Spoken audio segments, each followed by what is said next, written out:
قارچک و سوود و زیانەکانی. قارچک جۆرە ڕووەکێکی کەڕوویە و 180 جۆری هەیە.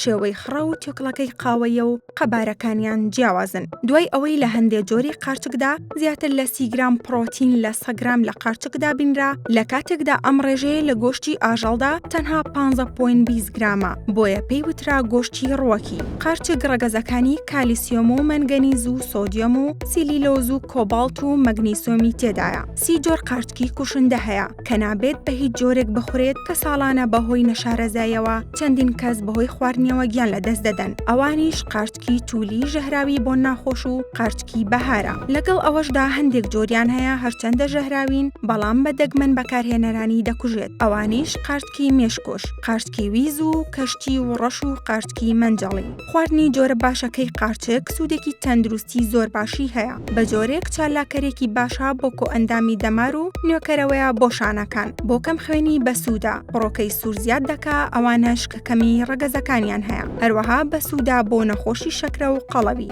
قارچک بۆ دابەزاندنی کێژ یەکەمە لەبەر ئەوەی لە جیاتی گۆشت بەکاردێ و ڕێژەیەکی زۆر ئاوی تێدایە کە ڕێگرا لە وشک بوونەوەی پێست. بەهۆی بوونی مادەی سیل و سوبینی ڕۆڵی گرنگی لە چارەسەرکردنی خەمۆکیدا هەیە و ئازاری جگەر کەم دەکاتەوە، بەتایبەت ئەوانەی کێشەی جگەریان هەیە. بەرگری لەش بەهێز دەکات و بە سوودا بۆ قەبزی و ڕێژەی کۆلیسترۆل لە خوێندا کەم دەکاتەوە. لە نەخۆشی شێرپەنجە دەتپارێزێت، بەتایبەت شێرپەنجەی مەمک و پرۆستات. ڕێنمایی ئەو کەسانە دەکرێت کە ئارەزوی خواردنی قارچک دەکەن بە جۆرێک قارچک قەدەغەیە لە پیر و منداڵ و ژنی دووگیان و توش بووان بە دەمارە سوو، دەردەشا و بەدهەرسی و نەخۆشیەکانی گورچی لە وزراو. دەبێت پاک بشۆردرێتەوە بە ئاوی لیمۆ و بەر لە خواردنی بکوڵێنرێت.